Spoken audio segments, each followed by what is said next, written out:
Guten Morgen.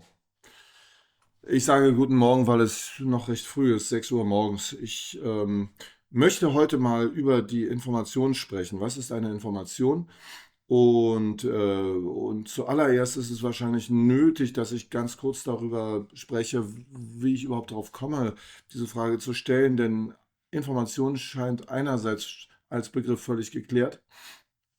Wir benutzen Informationen, wir tragen sie hin und her auf riesigen Datenträgern. Jeder Computer geht mit Informationen um. Was ist jetzt also meine Frage zum Thema Information? Ähm, Wie man, glaube ich, dann sehen wird, ist es gar nicht so einfach zu definieren, was eine Information ist.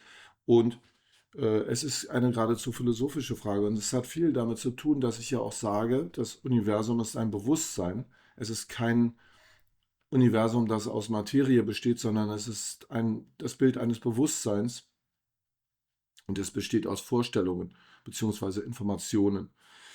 Und nochmal zur Frage, warum erscheint uns das Wort Information so geläufig und warum ist es geradezu wie offensichtlich? Wir haben die Computer, wir haben Datenträger, auf denen sind riesige Mengen von, in Anführungsstrichen, Informationen.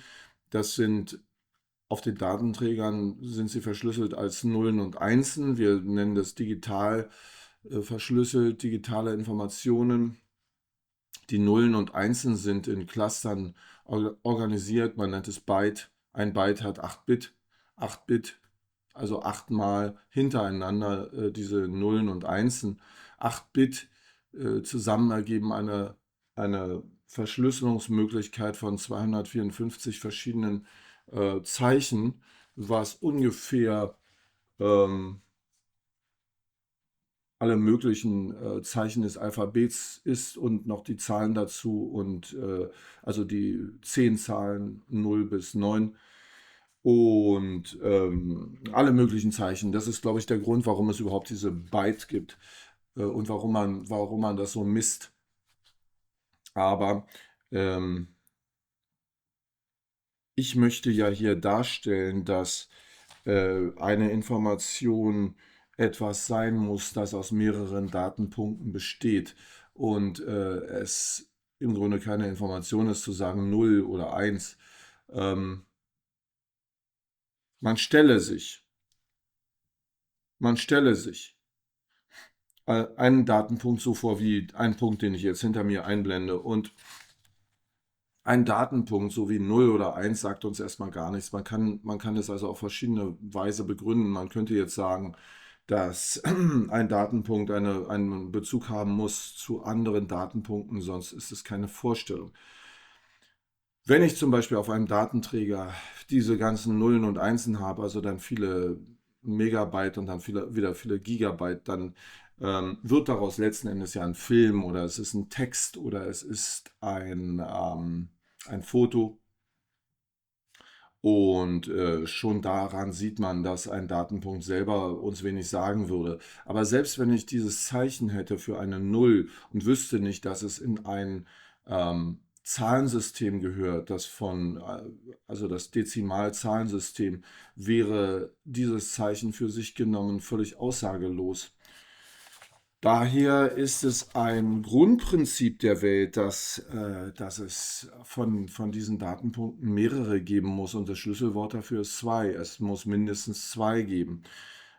Das ist sozusagen in allen Religionen und in allen Weisheitslehren ähm, so enthalten und überliefert. Also ich habe dafür dieses zum Beispiel Yin- und Yang-Symbol eingeblendet. Aber man denke auch zum Beispiel an die Aussage der Bibel, dass sich Adam Eva aus den Rippen schneiden musste, damit ein zweites existieren kann. Ein zweites als ein Symbol dafür, dass es ein Seinsprinzip ist, dass es mehrere dieser Datenpunkte gibt. Ich sage jetzt Datenpunkte, im Menschlichen würde man halt sagen, ein Gegenüber gibt und ein Komplementär, ein Komplement.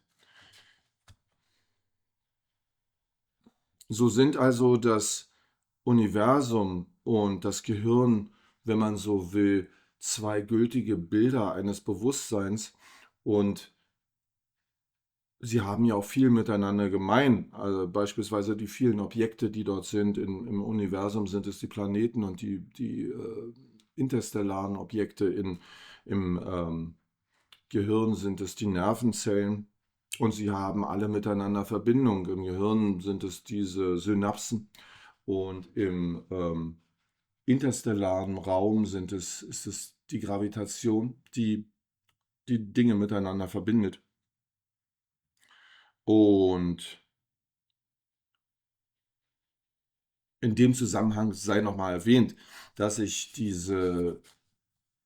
wenn ich sage, das Universum ist ein Bewusstsein und wenn ich sage, es besteht aus Informationen und Vorstellungen, dann ist also für mich ähm, ein Werkzeug, das Universum zu untersuchen, Metaphorik, weil es auch Vorstellungen sind, weil es sozusagen den Verstand leitet auf andere Vorstellungen hin, als die man gemein hat. Normalerweise ist ja unsere Vorstellung von Information und Universum so gesetzt, dass wir sagen, das Universum sei außerhalb von uns und wir betrachten es wie einen Gegenstand, was uns viele Rätsel aufgibt, weil tatsächlich erweist sich ja das Universum gar nicht als Gegenstand, sondern es erweist sich als etwas, das sich dynamisch entwickelt, je mehr man draufschaut. Und das ist dieser Aspekt der Unendlichkeit, der uns eigentlich völlig unklar ist und unbegreiflich. Als Wort natürlich sofort erfassbar, ja, die Unendlichkeit, aber wie das gehen soll, dass etwas existiert und dann wieder unendlich ist, das ist uns völlig unbegreiflich. Ich hatte dazu ein Video gemacht und muss nochmal unten einblenden, da ich es jetzt nicht parat habe, welches das war. Aber das ist eigentlich ein Widerspruch in sich und so gesehen ist es viel begreiflicher, wenn man das Universum als Bewusstsein sehen kann. Hierzu wiederum muss man bestimmte Denkvoraussetzungen haben. Da habe ich wieder ein Video gemacht, ich blende es wieder ein. Heute soll es ja um diese Informationen gehen und ich habe also hier verschiedene Bilder gemacht, die darstellen sollen, dass ähm, wenn man so will, das Universum wiederum wie ein neuronales Netz ist und dass die Verbindung zwischen diesen Datenpunkten, wie ich es nannte, ähm, die Kommunikation zu einer Vorstellung führen kann. Also ich will das mal als Beispiel daran festmachen, wenn ich sage, ich habe eine Information namens oder die so lautet, wir treffen uns um 13 Uhr bei Paul, dann ist klar, dass wenn ich angenommen, ich nehme einen Teil dieser Information und sage 13 Uhr. Dieses 13 Uhr kommt nicht aus ohne die Vorstellung von einer Uhr, ohne eine Vorstellung des Dezimalzahlensystems 13, ohne eine Vorstellung von der Welt als Träger von Zeitzonen. In welcher Zeitzone bin ich? Was ist die Uhrzeit? Wann werde ich hin müssen? Natürlich, das ist jetzt bloß der Teil der Information, der 13 Uhr heißt. Äh, Insgesamt gibt es die Information also auch wieder, wir treffen uns um 13 Uhr bei Paul, dann wäre wieder die Frage, wer ist Paul, die Vorstellung davon, wer Paul ist und so weiter und so weiter. Man sieht also, dass ein Datenpunkt, angenommen es wäre irgendwas, eine Eins oder eine Null wieder, ich komme darauf zurück, uns gar nichts sagen kann. Es muss immer diese Bezüge geben und je mehr dieser Bezüge da sind, umso mehr wird daraus eine Welt. Und insofern gibt es also diese Notwendigkeit, dass mehrere Datenpunkte zusammenkommen müssen, um eine Information zu erzielen. Ähm,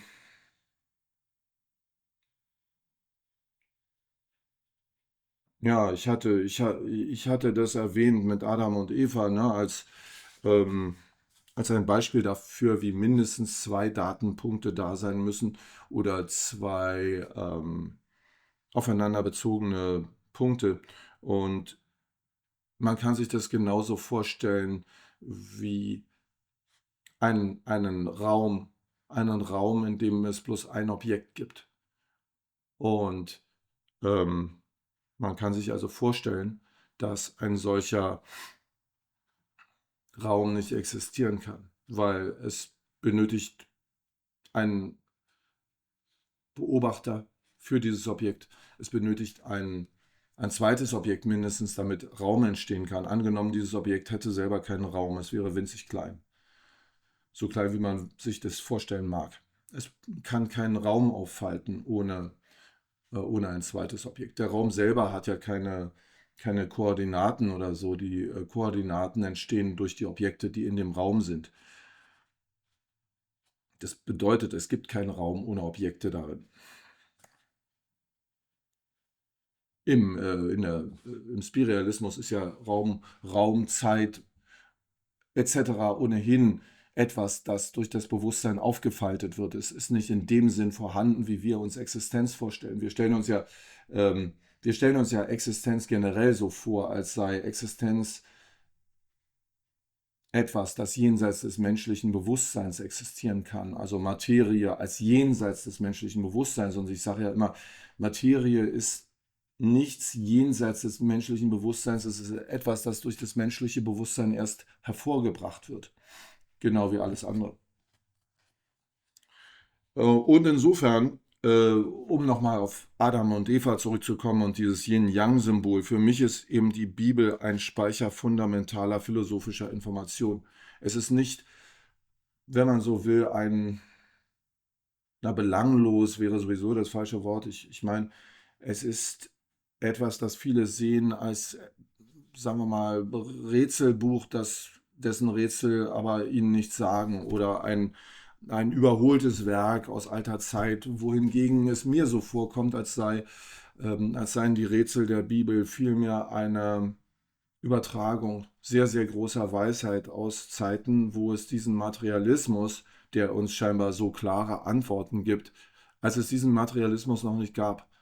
Und als man sich bereits über die fundamentalen Wirkmechanismen dieser Welt oder dieser Welten, die aus Bewusstsein entstehen, im Grunde schon klarer war, als man es sich heute ist. Da man ja sein Denken angefüllt hat mit lauter Antworten, die in eine bestimmte Richtung gehen, die aber in einer fundamentalen Weise auch falsch sind. Ich hatte darüber ein Video gemacht ähm, und werde den Titel wieder einblenden, denn ich kann mich jetzt nicht entsinnen, welche Nummer das hatte und so weiter. Als letztes wollte ich noch die Bezogenheit der Informationen auf sich selbst ansprechen, etwas, das uns in, in Erleuchtungssituationen manchmal begegnet, aber auch in der Wahrnehmung, dass vieles, was uns im Außen begegnet, im Grunde aus uns selber stammt.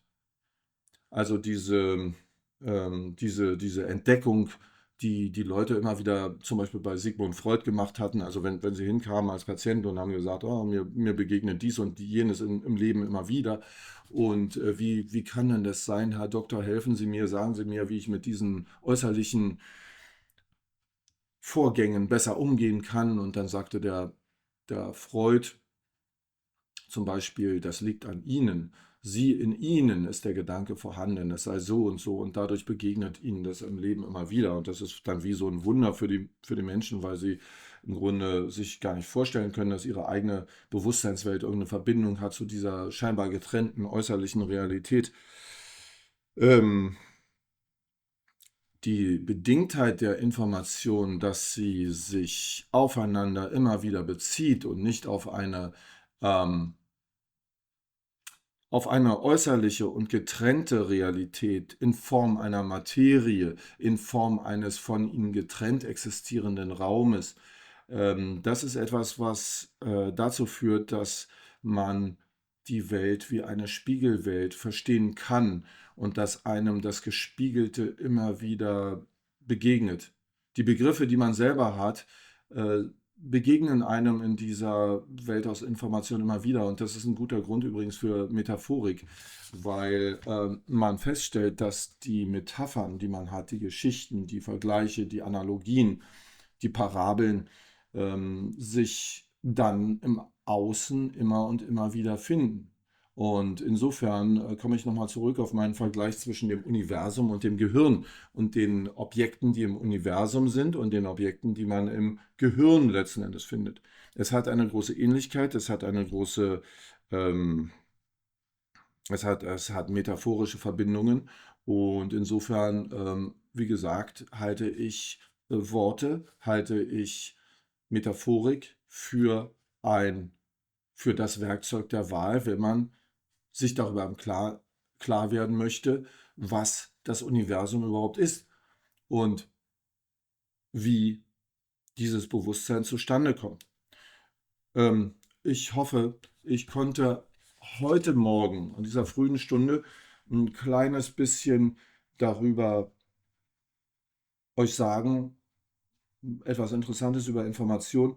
Das Wichtige dabei ist, glaube ich, zu verstehen, dass Information nicht einfach eine Null ist oder eine Eins, sondern immer eingebunden ist in eine ganze Vorstellungswelt aus unserer Welt eben. Was würde uns ein Datenträger sagen mit Nullen und Einsen drauf, wenn nicht irgendwo eine Vorstellung damit verbunden wäre, was es bedeuten kann? Und diese Vorstellungen, wie gesagt, die sind nicht irgendwie festgenagelt durch eine Existenz, die unabhängig vom Bewusstsein wäre, sondern es bezieht sich wiederum auf andere Informationen. Das ist sozusagen die entscheidende Message, die ich an diesem frühen Morgen hier transportieren möchte. Und ich hoffe, dass es euch etwas sagt, dass ihr es interessant findet. Und wenn ja, dann lasst bitte ein Like da und ein Abonnement und betätigt die Glocke. Und ich verabschiede mich erstmal und sage Tschüss, bis zum nächsten Mal.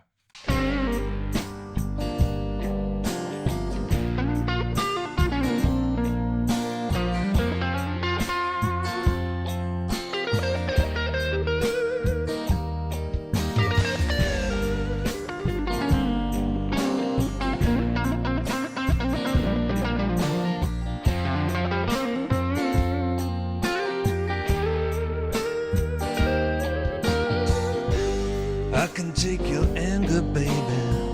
I can hold your pain. In a night full of thunder and sideways rain.